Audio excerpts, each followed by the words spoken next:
Hello, everyone. My name is Barbara Scott, and I am the Executive Director of the Parents League of New York. As I welcome you this evening, I thought I would share a little bit about Parents League. As a matter of background, Parents League was founded in 1913 as a collaborative effort between parents and independent schools. Today, our aim at Parents League is to make parenting just a little bit easier as we partner with schools and educational providers to bring our advisory services and parenting resources to families and the wider public. In fact, we serve thousands of parents and caregivers as they navigate school admissions, and we seek out resources from camp to tutors to enrichment programs, and as they think about college.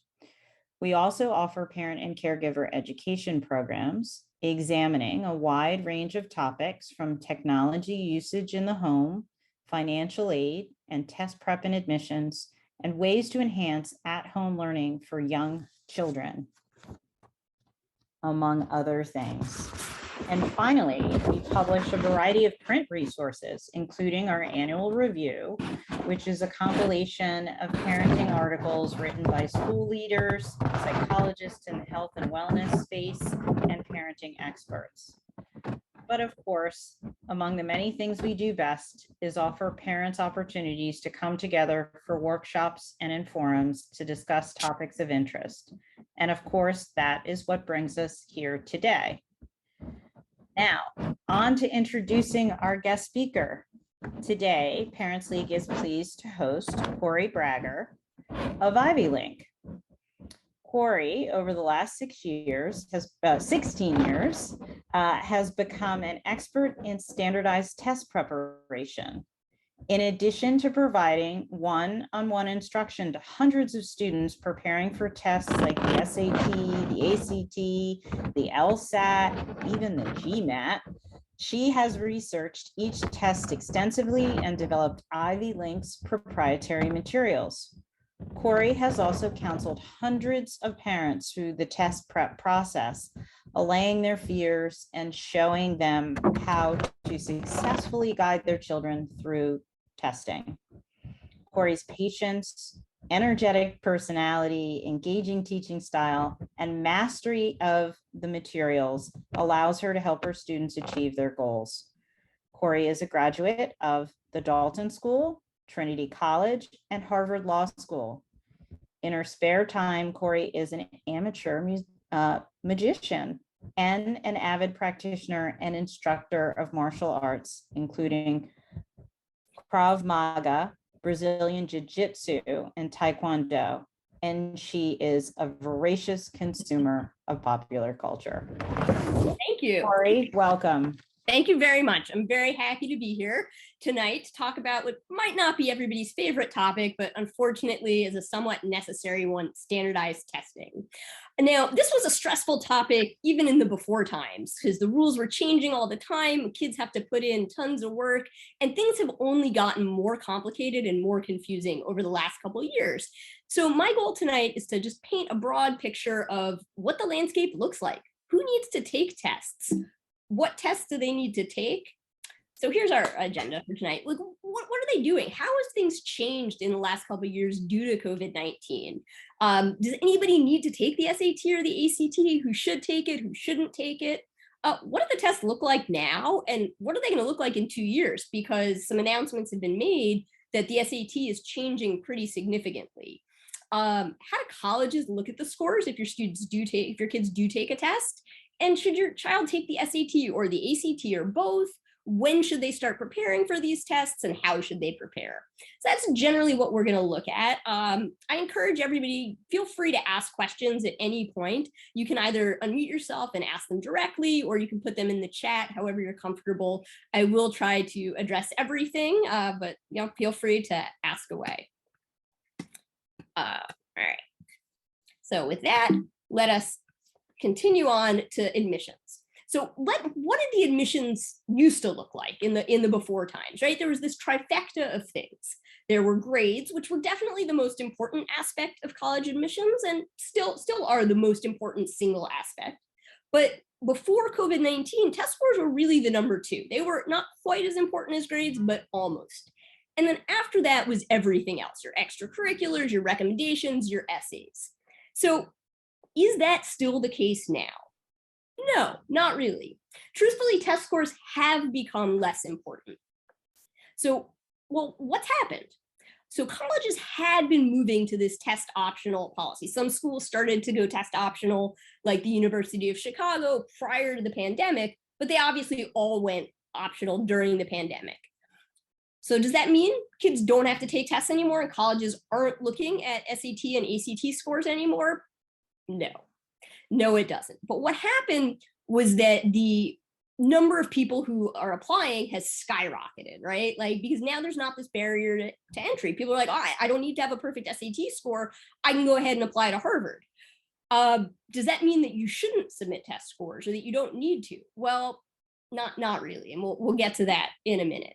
But what's happened is all these extra kids have applied, but that means that more kids are getting rejected and waitlisted and deferred. The acceptance rate has gone way down, and the average test scores have gone way up. The way colleges are now looking at students, they're looking at them in sort of in different pools. There's kids who have applied with test scores and without. So you can still get into a top college without test scores. There's no doubt some people are getting in, but everything else on your application had best be pretty perfect when you're looking at those most competitive schools. And if you're looking at a college, honestly, is looking at two students, one who has perfect everything and perfect SAT scores or ACT scores, and one without. It's hard to say what's going to happen, but one would think that those perfect SAT scores or really strong SAT scores are going to help students get in. So there's been this huge shift, and we'll look some more at these test optional policies in a moment. The other impact of COVID-19 is that there's been faster development of online testing. The SAT is going online in a couple of years, and we'll talk about that as well. So do the SAT and the ACT still matter? Well, test optional doesn't mean test blind. So colleges are definitely still looking at test scores, and good scores benefit applicants. So we don't have a lot of statistics on the percentage of students who get admitted with scores and without scores, but we know, for example, a couple of years ago at University of Pennsylvania, 75% of the admitted students had submitted SAT scores. So that's a pretty high number. We know Tufts said that only 40% of students, I'm pretty sure it's Tufts, admitted test scores, but 50% of the admitted students submitted test scores. Some other schools, it's that same kind of a somewhat higher percentage of students were admitted with scores than without scores. So it is seeming to be advantageous to submit test scores if you have good test scores. Another way to think about it is think about AP exams or extracurriculars. Those are not required. You don't need to have APs to apply to college. You don't need to have any extracurriculars. It's not a requirement. But if you don't have any extracurriculars, are you going to get into a top school? Probably not. Could you get into maybe a second or third tier school if you still have fantastic grades?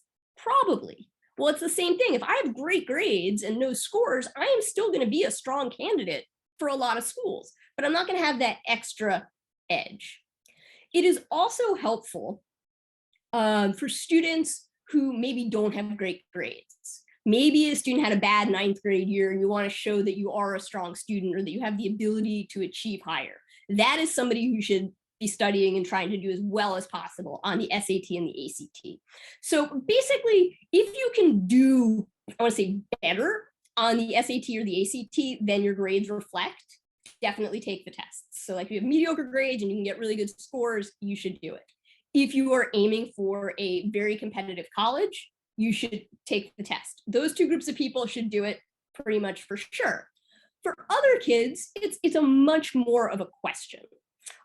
Should a student who has decent grades and is looking not to go to the most competitive school struggle and spend a long time really preparing to do these tests? Probably not.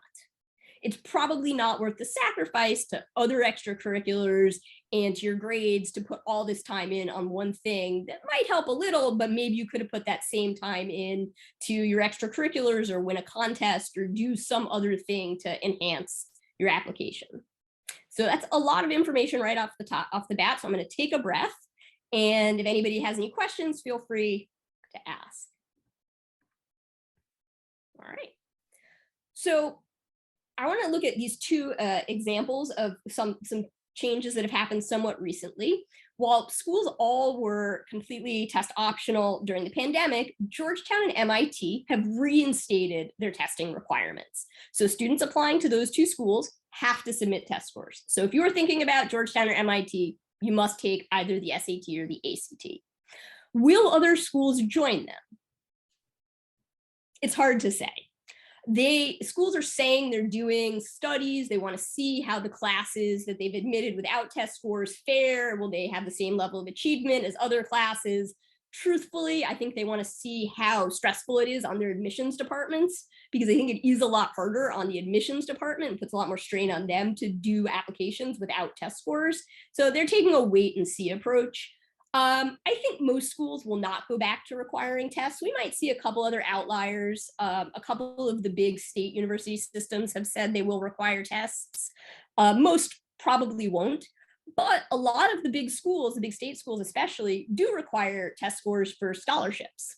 And some other schools do. So you do need to look into that specifically. If you think you might be applying, your child might be applying for a scholarship, they might still need test scores. So just be on the lookout. The UC system has gone in the other direction. The University of California had voted, they had been debating tests for years prior to the pandemic, and they had decided to go test optional. There was a big lawsuit that this was unfair to certain groups of students. And so the result of the lawsuit was that they are going test blind, meaning they're not even looking at test scores. You cannot submit them. They will not be looking at them. It doesn't seem like too many other schools are going that route.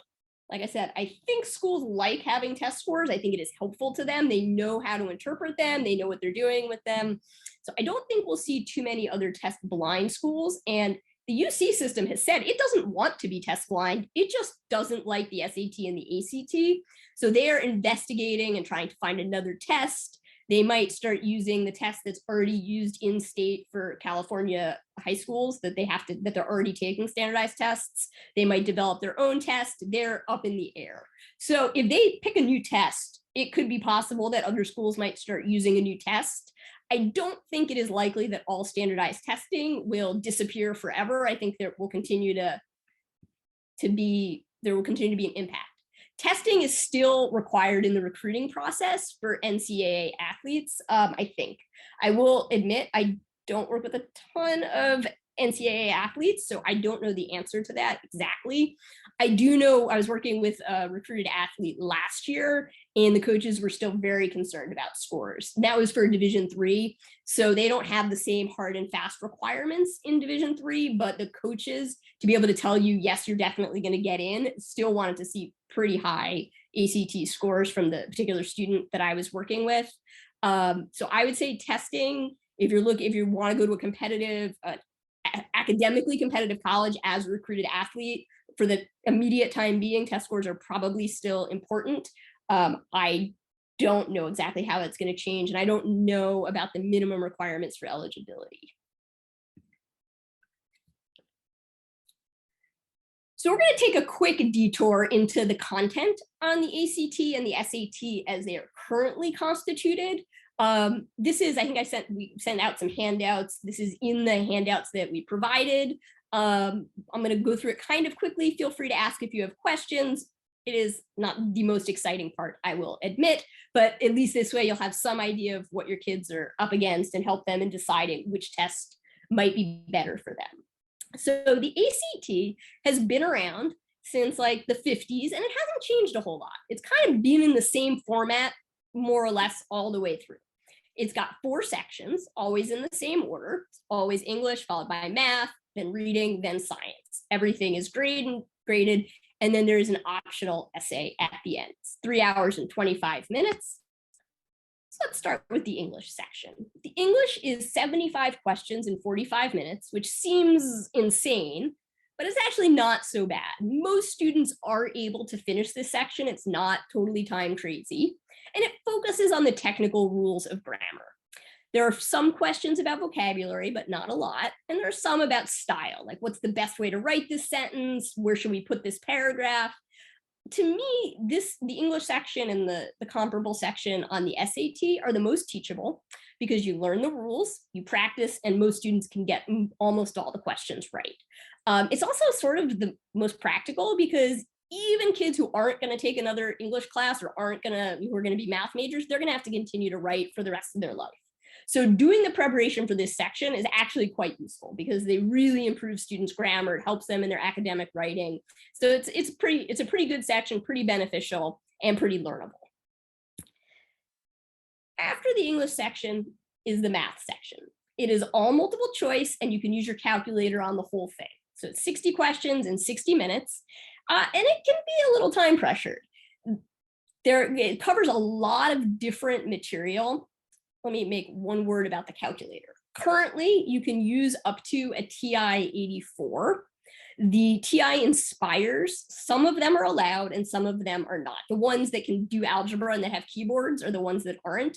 But I would encourage you, whatever calculator your child has, go to the website, just check on the list and make sure it's allowed. Because I really like my students to practice when they're doing their preparation with the calculator they're going to use on the real test. Because these calculators are little computers. There's stuff to learn on them. Different calculators will help you do things faster or slower. So it is important to do your practice with the calculator you're going to use on the test. And obviously it's important that it's a calculator that's allowed.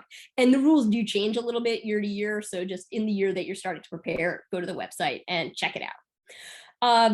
The ACT math section has gotten a bit harder in recent years, which I actually find advantages my students or all students pretty much in New York who tend to be a little bit ahead of the curve as compared to the rest of the country. There are more questions. So the math mostly focuses on algebra 2 and trigonometry and geometry and trigonometry, but we're seeing more and more of what I would call the beginnings of pre-calculus. So slightly more advanced functions questions, a little bit more advanced trigonometry, which means the scale has gotten a little bit easier, meaning students can miss more questions and still get a really high score. So everybody's bound to miss one or two, make some careless mistakes here or there. But the fact that they're harder means that if students can get those hard ones, if they miss a few, it's not going to have a huge impact. So this tends to, I have found, benefit the stronger students or students who are going to put in the work to learn all the math. The ACT covers a ton of topics. Here's a little list of them. Like I said, it goes into maybe the beginning of 11th grade for most New York City schools. But it has a breadth of knowledge, not a depth of knowledge. It doesn't go into really great detail on anything. So the good news, or I don't know from an education standpoint if this is good news or bad news, but I can teach most students to do a little bit of all these topics. If they're willing to put the work in to like learn how to do just a very simple logarithm question and learn this little thing about matrices and this little thing about ellipses, each of which lesson takes a half hour, they're going to be able to get those questions, even if they're not like great math students, because it's just like learning how to do all these things. Now, it takes a long time because there are really a lot of different topics covered on the ACT. But if they have the stomach for it and they're like, okay, I'm just going to learn how to do this stuff, even without a great aptitude for math, you can usually do pretty decently. And because the scale has gotten hard, you can pick a few that you're going to skip because you're not good at that type of question and still do pretty well on the ACT math section. The PACT, and later we'll talk about the PSAT, cover the same topics, but they stop a little bit earlier because you're expected to take the PSAT in 10th grade as opposed to 11th grade. So some of the most advanced topics aren't covered, but they're pretty similar in terms of material covered. After the math, we get to the reading section. The reading is all multiple choice. There are no more analogies or vocabulary out of context. It's just a reading passage followed by 10 questions. And it's a rush. You get 8 minutes and 45 seconds if you divide it up evenly to read a page-long passage and answer 10 questions about it. And that's tough, especially because a lot of the questions are pretty detail-oriented. And so you have to like go back and constantly be looking. So this is something that a lot of students do have a hard time with. The questions are more or less straightforward. They're not terribly hard vocabulary, but you have to read pretty quickly or be able to scan, pretty quickly to be able to answer them. And so that is a stumbling block for some students. Of course, there are strategies to help overcome it, but for some students, especially students who are a little bit on the slower end of reading, this test is going to be quite a challenge. There is, with extra time, it can be much more advantageous. I will hold questions about extra time till the end, and if anybody has some specifically, maybe we can talk offline, because that's a bit of a unique situation that's not applicable to anybody. Or to everybody. What I will say is, if you have a child that you think might qualify for extra time, start down that path sooner rather than later. The main factor that both the SAT and the ACT look at when deciding if students should get extra time is whether they have extra time in school and whether they use it. So if it's a question, start talking to the school as soon as possible. They are suspicious when in the beginning of 11th grade, somebody gets extra time for the first time in school, because it looks like you're getting it just to apply on the standardized testing. I've had plenty of students who do get it in 11th grade and get it on the tests, and it can happen. But if you got like an 8th grader or a 9th grader and they get extra time in school, they're almost certainly going to get it on the standardized tests. So I would start pursuing that sort of as soon as it might be an issue. After the reading section, we hit the dreaded science section. Well, dreaded for some students have a lot of anxiety about this. Like, I don't know, I haven't had biology yet. I can't do the ACT. Or I don't like physics. What am I going to do? I reassure them, you don't need to have any knowledge of science. The way the science section is set up is that there are 6 passages. There's a little bit of information, like a scientific experiment is explained. There's a chart and a graph, stuff like that. And then the questions are about the information that's been presented. So it's about thinking in a scientific way and interpreting scientific data, but you don't have to have any real science knowledge, except there's usually 1 or 2 questions, but it's okay to miss 1 or 2 questions. You can still get a very strong score. So it's about interpreting the information given, not about knowing anything.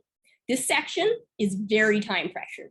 Almost no students will finish it, or very few students finish it the very first time they take it. And it takes a lot of practice and learning strategies to be able to either finish or even just get close to finishing. So again, for slower students or slower readers, the ACT is a little bit problematic. At the end of the ACT, there is the optional writing section. Since the SAT dropped its writing requirement, this is really very unimportant. Colleges before the pandemic were already not really counting the writing so much, and now it's almost a non-factor.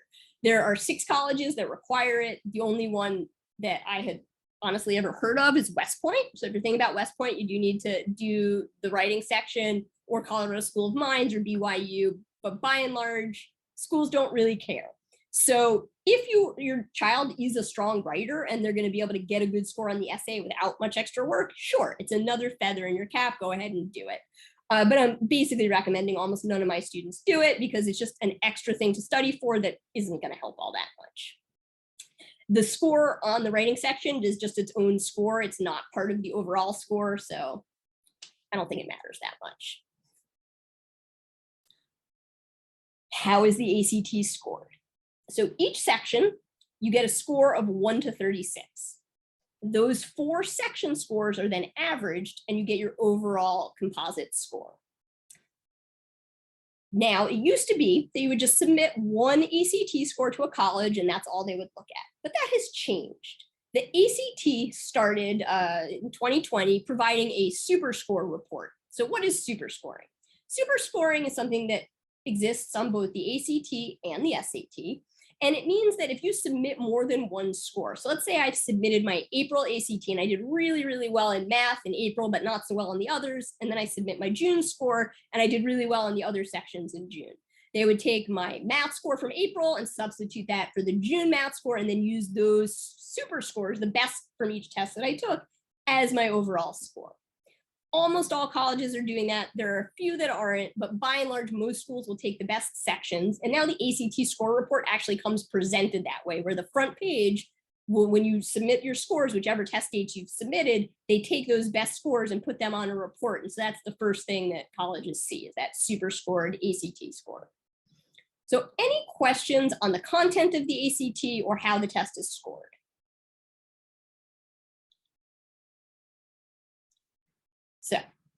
how is the ACT changing? So they announced before the pandemic that big changes were coming in September 2020. Then the pandemic happened and most of the changes didn't. So they did, like I said, they did start doing this super scoring score report, but there were a couple other changes that have been delayed until next year. I don't know what that means because it's been next year for quite a while now. But they were supposed to start section retesting. So right now, go and you take the ACT once and say you do really well in everything but science. You're like, man, I wish I could just take the science section.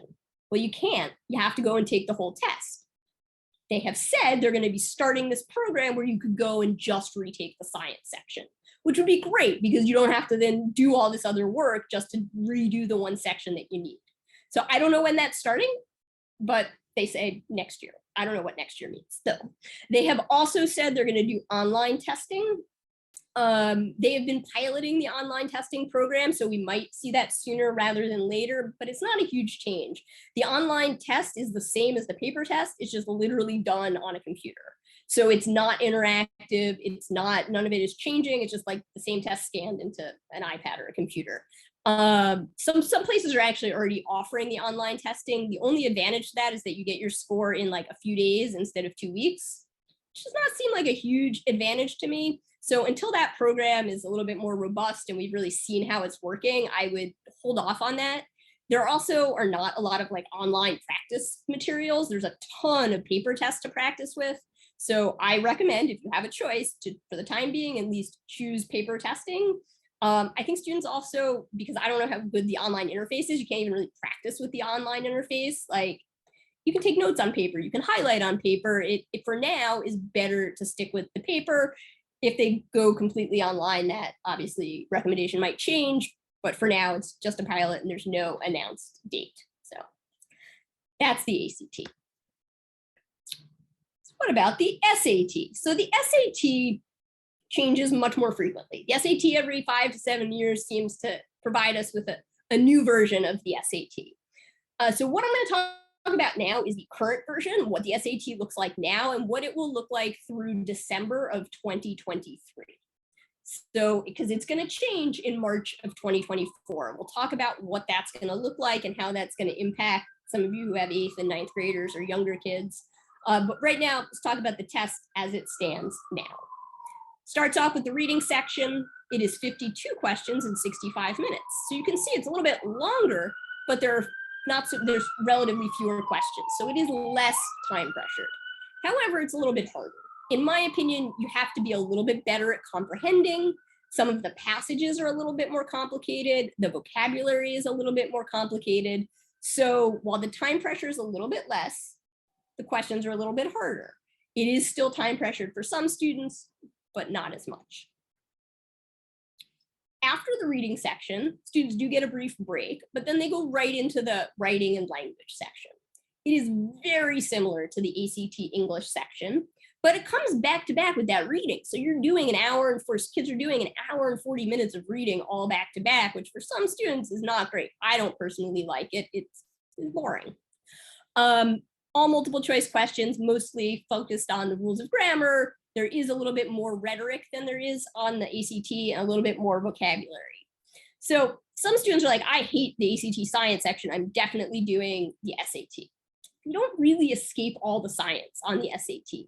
The SAT has taken the charts and graphs type questions that you see on the ACT and just put them all over the test. There are charts and graphs on the SAT reading section that students have to interpret. There are charts and graphs on the English section students have to interpret. So there is less of that charts and graphs and sciencey stuff on the SAT, but it still exists. So that shouldn't be a main reason that kids are like, I don't want to do the ACT. I hate these questions, because unfortunately, they're still going to see them. They're just going to see them in a slightly different format.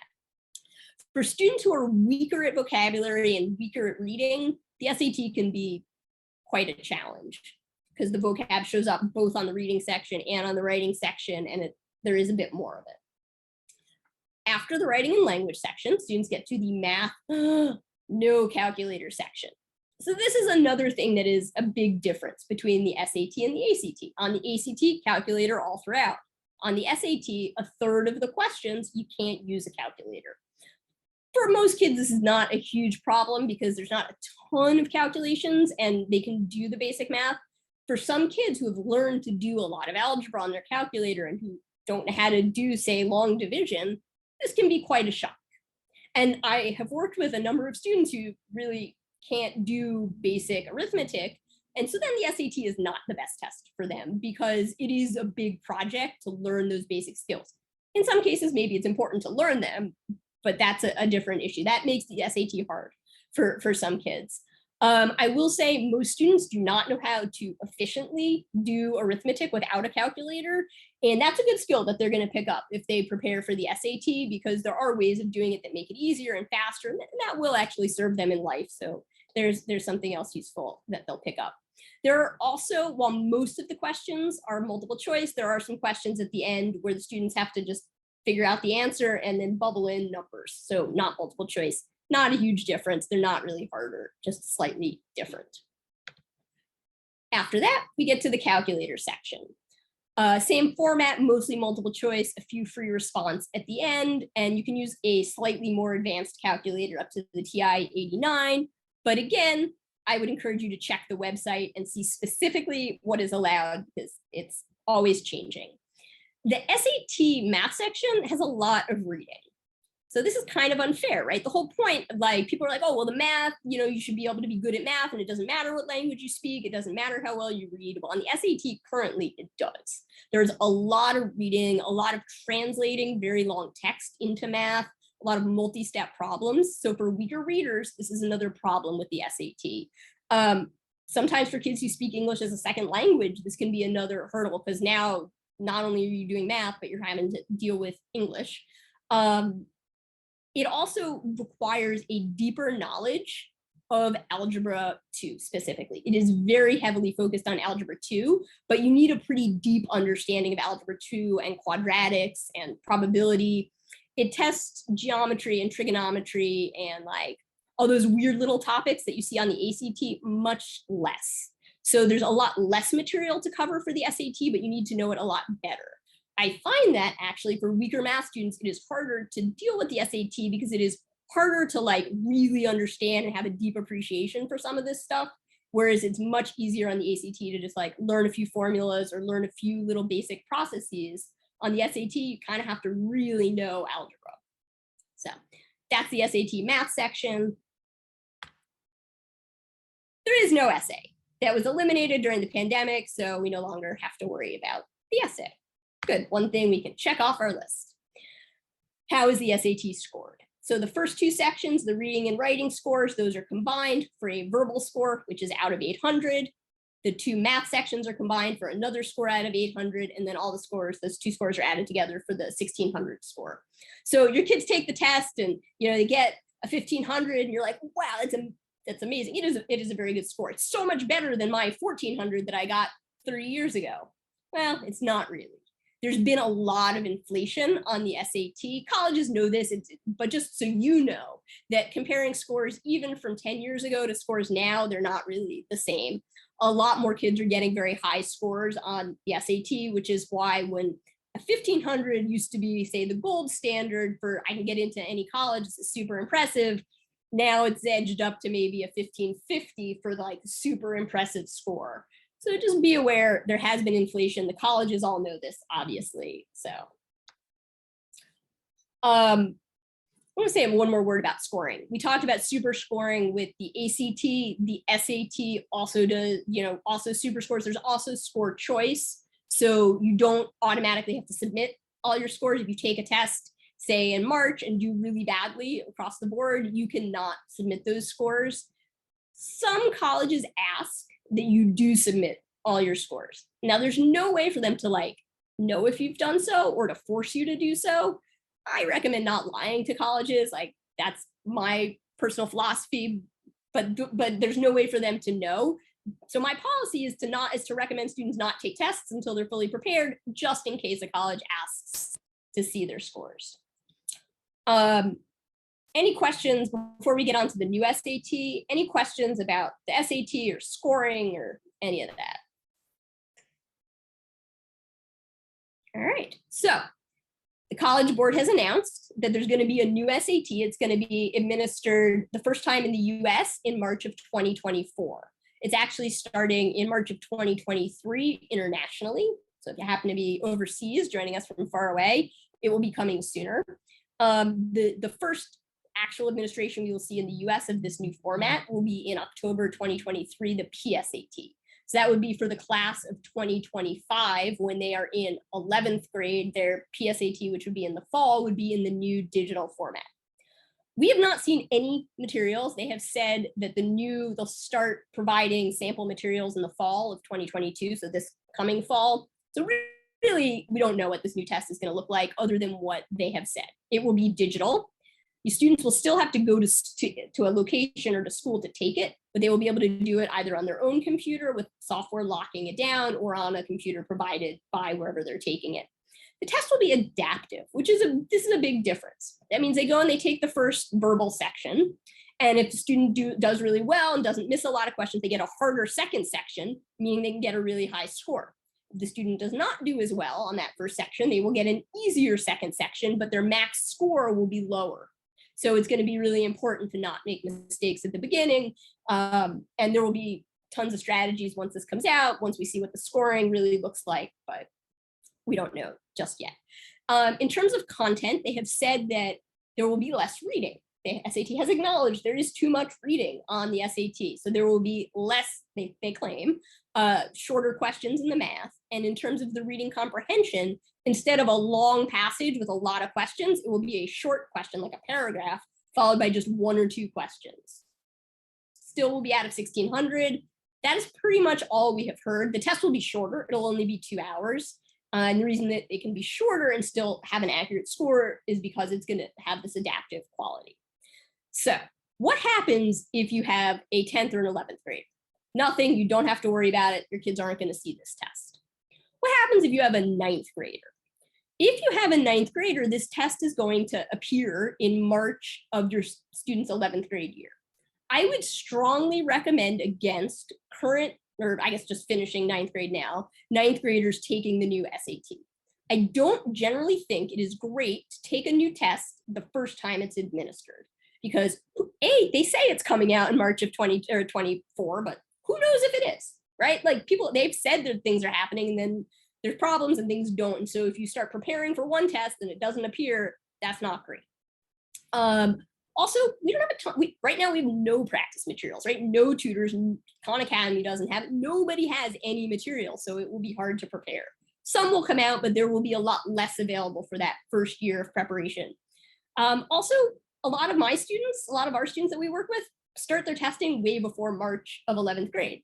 They've been preparing in advance of that. And while they might take that March test, you don't want the test to switch in the middle of when they're preparing. Ideally, current 9th graders will either start sort of very early and be done before March 2023, or really what I would recommend is just they take the ACT to avoid this whole mess. For current 8th graders, it will be interesting. We will get to see what it looks like before they really have to make a decision which tests. So I would basically say, we will wait and see if you are an 8th grade or below right now, what the new SAT looks like and if it's going to be better or worse than the ACT, which brings us, well, we're going to come back to test more than once in a minute, but this brings us to, should we take the SAT or the ACT? Which test should my child take? Oh, the one they're going to do better on. So it used to be, I know when I was growing up, I didn't even know what the ACT was. It was like that weird test from the Midwest. Nobody in New York takes it. The good schools don't like it. We can't do that. That is not the case. Colleges view the SAT and the ACT totally equally. The students submit them in roughly equal rates nowadays. There is no bias. So you really want to have your child take the test that he or she is going to do better on. So how do you figure it out? I generally recommend starting before you start the whole prep process, do a full-length SAT and a full-length ACT. You can get them online, do them on your own at home. You can come to a testing company like mine or any other one and do a test. A lot of schools are offering them now. I do not recommend using the PACT or the PSAT as a diagnostic because they are shorter and easier and not so time pressured. So they don't tend to provide as good a read as doing a full test. I know some test prep companies offer like a combination SAT, ACT diagnostic, and I find that fairly unpredictable because, like I said, it's shorter, it's easier. One question can have a lot more weight on that. I know it is burdensome, but the best way to really get a good read is to do a full length of each test. So this sounds great. Then we'll know for sure which test my kid should do. Unfortunately, no. While some kids really do way better on one versus the other, and it's very clear, most kids kind of do about the same. So then how do we decide? Well, we see what they prefer. Sometimes there's a strong preference for one versus the other, but a lot of times, for me, it takes working with a student to see where their strengths and weaknesses are. For students who have real issues with the timing and are not going to be able to overcome the time issues on the ACT, it's clear they should do the SAT. For kids who get tripped up or have trouble with reading or vocabulary on the SAT, it's usually going to be the ACT. So a lot of times when I start working with students or when your students start preparing, you can start on the material that's common to both. Like 50%, more than 50% of the material covered on the test is the same. So you just start with that basic material and try to figure out, or I try to figure out, where can we leverage the most gain sort of the most easily? And usually by a month or so in, it's become clear which test is going to be better. But sometimes it is hard to tell. And truth be told, most students are going to end up doing about the same on both tests. So it doesn't matter hugely in most cases. Any questions? I know that's usually a big question that parents have. Does anybody have any questions on SAT versus ACT?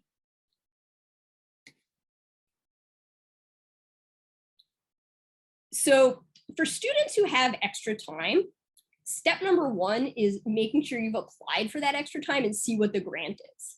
You would think that it would be the same on both tests, but it's not sometimes. Sometimes students will get extra time on one test, not the other.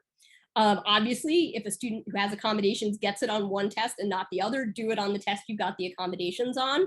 Sometimes I have a student who was granted double time on the ACT, but only time and a half on the SAT. And so then it totally made sense for her to do the ACT. So you want to see what the accommodations are.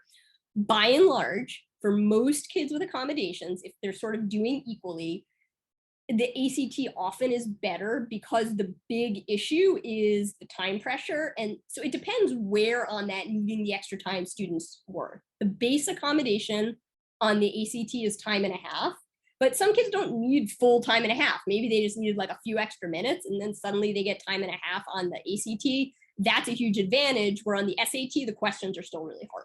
So like the extra time, yeah, it helps. It puts them on a more even playing field. But for some students on the ACT, the extra time is like an extra advantage. But it depends on the situation and what the grant is. And that's something I can talk with you later or individually, because it a little bit depends situation to situation.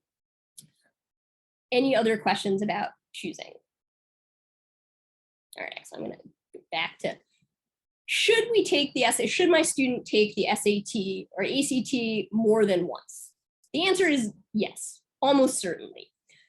There is no harm in taking it more than once. And because the schools are going to super score, even if you only do 10 or 20 points better on a section on the SAT or 1 or 2 points better on the ACT, can have a big overall impact. So generally speaking, I tell my students we're going to plan to take it twice. Very rarely do students hit their perfect score, what they were aiming for, they're above what they were aiming for. On the first try, we're pretty much going to plan to take it again unless you've got a perfect score the first time around. A lot of students will wind up taking it a third time. That's really what we try to aim for, is that 2 to 3 times. If you have to take it more than that, you can. I really don't love students to take it more than 4 times. Some schools ask to see all your scores, and part of the reason they're doing that is they want to see if you took it 100 times, right? Like, because something's up if you've taken it a dozen times. Like, why are you taking it so many times? Some people say, oh, I'm just going to go in and practice and see how it goes. Don't do that. There's no reason to go and take an official test as practice. There's lots of other outlets, lots of other ways you can do a practice test without it being an official registered testing. So you really just want to go in and take it when you are fully prepared. Then you prepare even more and take it again. That is sort of my philosophy about number of times. So here's a little chart. I think we've mostly covered the differences between the SAT and the ACT. This graphic is in the handouts, so you should see that. It's, I think, at the back of the SAT and ACT basics.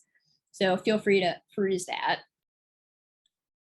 So now, before we get to the testing calendar, I just want to say a word about subject tests. It's a very brief word because they disappeared. When back in ancient times, they were called achievement tests. They became SAT 1s, and then they became, or sorry, SAT 2s, and then they became subject tests.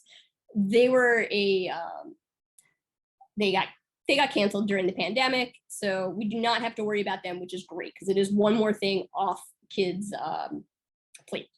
So let's look at the testing calendar. So you can see on the left, those are the dates that the ACT is offered. On the right is the dates the SAT is offered. So when we're planning, I like to plan backwards a little bit from 12th grade. So we want to plan as if you're applying early to college, right? A lot of kids will apply early. The last date you can take a test for early admission is October. Some schools will take a November SAT, but by and large, you want to be done by October of senior year for early admission and by December of senior year for regular admission. But those are the last dates, not the dates that I would love to aim for. Ideally, I like most of my students, and this depends because some kids have different academic schedules or maybe are a little bit would benefit from maturing a little bit more or from learning a little bit more in school. But by and large, I like to aim for my students to be done with their SAT or ACT by like early spring of junior year. Spring of junior year is very busy. A lot of kids have finals. Some schools have canceled finals, and so for those schools or moved finals to March. For those schools, the calendar might be a little different, but a lot of kids have sports that are very intense in the spring. They have AP exams, they have finals. It would be great if they were not taking the SAT and the ACT as well. So when we're thinking about planning backwards, we think, well, to get done by like March or April of 11th grade, when should we start? And this really depends. And when you're planning out the calendar, I think the earlier you start, the better. Think about, well, what are the seasons that my child has sports or Model UN or the school play or whatever it is. If there are seasons that are busier than others, it is good to be aware of that so that we can try to plan around that. A lot of kids will start, oops, wrong direction, sorry about that. So a lot of kids will start their prep in, let's say, sometime between January, I'm going to go back. I'm just going to start with 9th grade and we'll go through the 4-year test calendar and about when we should do all these things. So what should 9th graders be doing for standardized test prep? Really nothing. 9th graders should focus on school. There's this new test called the PSAT 8 and the PSAT 9, which are like practice for the practice SAT. I don't know too many schools that are administering those. I guess if your school gives it, you can take it. It's practice. That's up to you if you want to do it. Certainly, it's not something you need any tutoring or preparation for. It's really just practice. Kids in 9th grade should focus on school.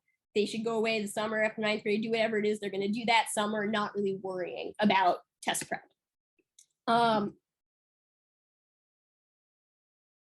Sorry, I missed a question from a few minutes ago. Is there any harm in a current 9th grader taking the new SAT?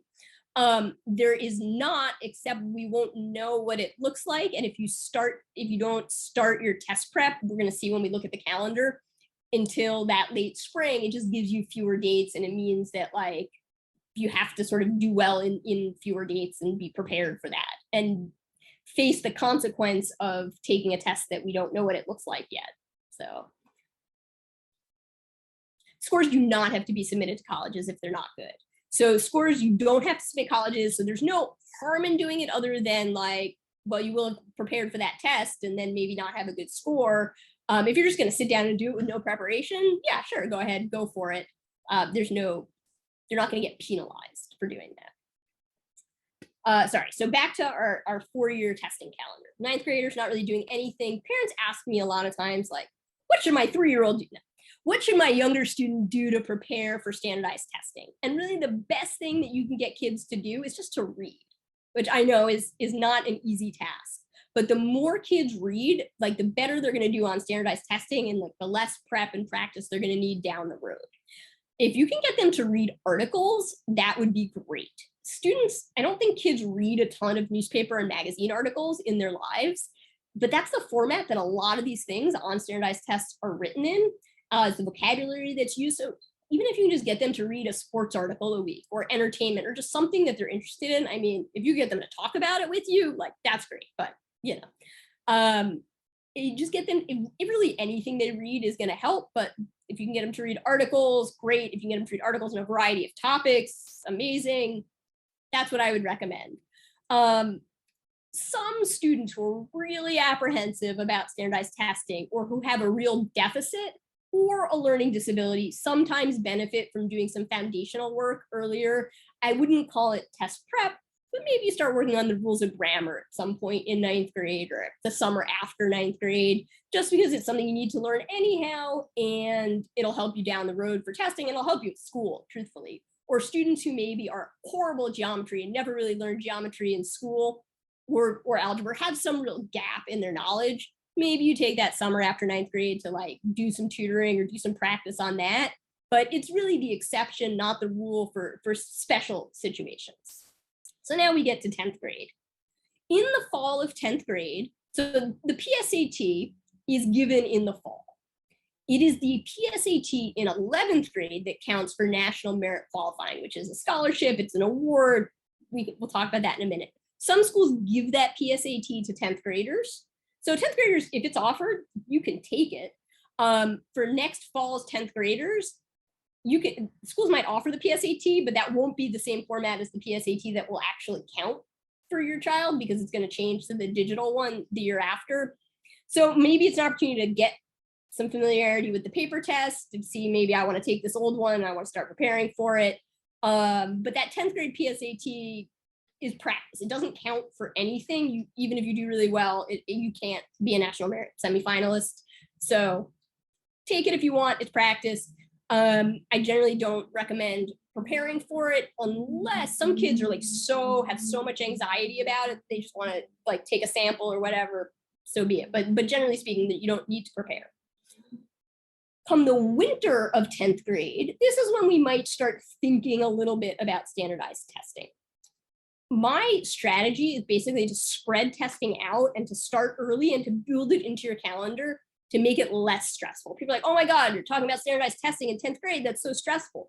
The idea is to make it less stressful. If we know what we're heading into, we know how much prep we're going to need, and we know what our calendar looks like, it's a lot better than if we like start in the beginning of 11th grade with, oh my God, I have to do this thing. I want to go to this college and I need this score. It's a lot more stressful that way. So sometime between January and April of 10th grade, I recommend students do diagnostic testing. Take a full practice SAT, a full practice ACT, see which one is better, start to think about like, am I going to prepare for standardized testing? Is it going to be beneficial to me? What kind of score do I need for the college I want to go to? And sort of have that discussion and make a plan. Some kids will start prep in the spring of 10th grade, especially students who don't have a spring sport, maybe students who have a winter sport and want to finish before their winter sport. A lot of kids will start preparing sort of the end of the school year and will prepare through the summer after 10th grade. Before 11th grade is a really good time to get a lot of work done. Kids who start in that sort of earlier end of things will probably take a test sometime in the fall or late fall, early winter of 11th grade, and then again like in March or April and be done, hopefully, ideally. That's for students who are really doing a full program of prep and trying to get as much improvement as they possibly can. It really varies a lot student to student. Some kids will do a lot less. We tend to really work with students who want to improve as much as possible, and that program can be quite lengthy. So people ask, well, I've seen studies that if you wait until 12th grade, kids score 50 points higher on the SAT than they would have in 11th grade. And that is absolutely true if they're not doing like any other prep, and if you're not doing any prep and you're just sitting down and taking the test.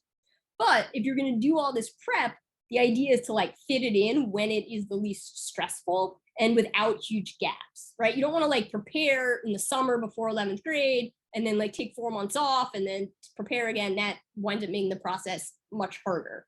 So it's about fitting it in when things are not so bad. I have found also in New York City, we are a little bit ahead, especially in terms of math curriculum, the rest of the country. So while in most of the country, by the end of 10th grade, students haven't had enough algebra yet to take the SAT or the ACT, students here have. They're not going to really learn much more in school after 10th grade that's going to be helpful on the test. Their reading might get a little better, just the more you read, the stronger you get. But I have found that small benefit is offset by lessening the stress and leveraging the summer that isn't so busy. Now, I'm not saying like don't do whatever it is you were going to do in the summer. I'm saying work in some study over the summer in addition to whatever else your child is doing, because we want kids to be well-rounded and to have good summers and to be able to decompress. But this can be a burdensome process, and it's better to do it when school is less busy. And school tends to be less busy in the fall than it will be in the spring. So the more we can get done in that less busy time, the better. Now, kids can start later. I have started, we see lots of kids who start in the fall of 11th grade, and then those kids will probably finish up in spring of 11th grade. Kids who've started in the winter of 11th grade or even later and taken tests over the summer or into the fall of senior year, and that's fine. I really would just say it's best to think about it early and make a plan. Like, that's the most important thing, so you're not like in crisis. I see a lot of people who just sort of don't focus on it and then realize, oh, I need this score because I want to go to this school, or I want to be a sports recruit, and now the coach is telling me I need to get a 32 on the ACT. Oh my God, what am I going to do? You can work it out. It's not the end of the world, but if you started that process a year ago, it is much less stressful. I did not talk about APs, so let's talk very briefly about AP exams. So AP exams are 3-hour-long tests that are paired to AP courses that students take in school. If you are enrolled in an AP class in school, you should obviously take the AP exam. You do not need to submit the score, so you basically submit if you get a 4 or 5. If you get less than that, you don't. So then the question is, well, my school doesn't offer AP courses. Should I take the AP exam? Well, no. You don't have to. Colleges recognize schools that offer them and schools that don't. And so if your school doesn't have AP classes, I wouldn't worry too much about AP exams. There are some schools I know, or some groups of kids at some schools, where the kids go and study and take the AP even though they haven't had the course. If everybody else is doing it, sure. Then it comes back to, well, or maybe you take an AP and try to get a bunch of high AP scores instead of SAT scores. Sure. I don't know which is going to be easier. If you haven't had the AP class, that seems burdensome. The other question I get is, should my child take an AP class? If you are trying to be as competitive as possible for colleges, you want to take the hardest curriculum possible, which would mean if your school offers AP classes, your child should be taking AP classes. So then I get the question, well, is it better to get an A in a regular class or a B in an AP class? I can't answer that for you. Really, the best, obviously, is to get the A in the AP class. You have to sort of assess, is it a subject that your child really likes and wants to put all that extra effort into? How much is it going to detract from the other academic classes? If getting a B in an AP class is going to mean you're going to get a C in some other class, obviously that's not a good trade. It's not worth it. So I would say, look at the whole picture. You want your child to take as rigorous a curriculum as he or she can stand without making them crazy and without having other things really suffering. But yes, if your child is capable of doing it, take as many APs as possible, get A's in those classes, but I know that that is not always realistic. So I'll pause again. We're nearing the end. Does anybody have any questions about any of that stuff? Oh, I had slides. Sorry, I forgot to flip through these slides. They're not really that exciting. We already talked about reading. Now we've pretty much talked about preparation. So there are many ways you can prepare. I might be a little bit biased, but let's talk about the spectrum of things, right? Some students are really good at standardized testing and are go-getters, and they can take some practice tests on their own and use Khan Academy has a lot of free materials. They can use those materials and prepare themselves. That is, I would say, the exception to the rule, but some students can do that. Other kids thrive in group classes. my bias against group classes is that they don't tend to teach to the top of the test. They tend to teach to like a strong middle score because they're teaching to the average in the room. So it is often hard for a strong student to get a really top score using that as the only prep. Obviously, I am biased in favor of one-on-one tutoring. The downside of that is it is expensive frequently. In terms of the way that I work with students and what I recommend is to do lessons at the beginning. Cover material your child doesn't know. So however you're doing it, whether it's on your own or with a tutor or program, there should be lessons on these are the rules of grammar that you don't know. This is the math that you need to know. Here are some strategies. And then there should be a lot of practice tests. I have found that my students that see the maximum improvement do a ton of tests. I view it as, think about a basketball team. They do drills and they have scrimmages, and both are super important if they want to perform. Most of my students will take at least 10, I know this sounds crazy, 10 practice tests before they sit for the real test the first time, and then like another 4 to 6 before they take the test again. And it really is the best practice. A lot of kids have a lot of anxiety around these tests, and studies have shown the more you practice at something, the more you repeat it, like the lower that anxiety gets. And I've seen it time and time again. Kids who can't finish the test because they're so anxious, like they do 5 tests and suddenly it's just the thing that they do. And they can focus better, their stamina increases really. So even if you're just doing it on your own, just doing a lot of tests, even without going over them and learning from them is useful. Obviously, I think reviewing the tests and figuring out why you got stuff wrong and crafting a timing plan and all this other stuff is important, but doing tests, super, super important. And you would think kids really push back, but I have found they actually prefer a lot of times doing the tests to doing like the homework assignments that I might give them, and they see that they are improving week to week. The standardized testing like is this very self-contained universe of things, and it can actually make kids feel like really good about themselves because like they can put in, I mean, it's not little, it's actually quite a bit of effort, but like they can see the improvement pretty immediately. And so they say, oh, I like did this work and now I'm getting a higher score and now I have mastered this topic. And it really can help with their confidence and help them in other things and help them get more organized and really help them learn to plan. So like there are a lot of things when you're thinking about your prep process, like try to think about like, yes, we have to prepare for this test, but like how can we gain some ancillary skills and have some other benefit in this process? Because I don't know when they're ever going to use trigonometry again, probably not. But you know, let's see what we can get out of this that's going to be useful. So I don't know, that's sort of my 2 cents on preparing. I think that about brings us to the end. I'm going to put my email address in the chat, so feel free to reach out if you have any questions about anything. I mean, you can ask questions now, I'm going to stay, but if you have any questions, feel free to reach out. If you have want to have a phone call about your specific situation, let me know. I'm happy to chat about it. And like I said, I sort of glossed over extra time and sports situations and any individual situation. You have any questions about anything, I am very happy to help. Or if you just need help, like looking in what direction or like, how do we plan out this calendar? My kid's only in 8th grade, or oh my God, my kid's in 11th grade and we have to do testing yesterday. I am happy to help. So.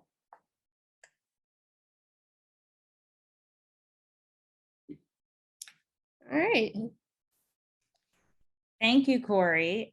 You really covered, you know, soup to nuts, the land of testing. And I think, you know, I'm sure many parents are grateful just to understand the changing landscape, right? The changes before, during, and seemingly after COVID, yeah, we can call it that are coming. And so thank you for, I think, illuminating. There's a lot of park bench around testing these days, particularly given these last several college admission seasons. So thank you for sharing your expertise. Families, unless there are any other questions, we're going to sign off for the evening. And again, Cory's information is right there on the screen. So if you need to reach out to her, you can do so. Great. Well, thank you very much. Thanks for having me. And I wish everybody good luck. Terrific. Have a great summer, Parents League families. Take care. Bye.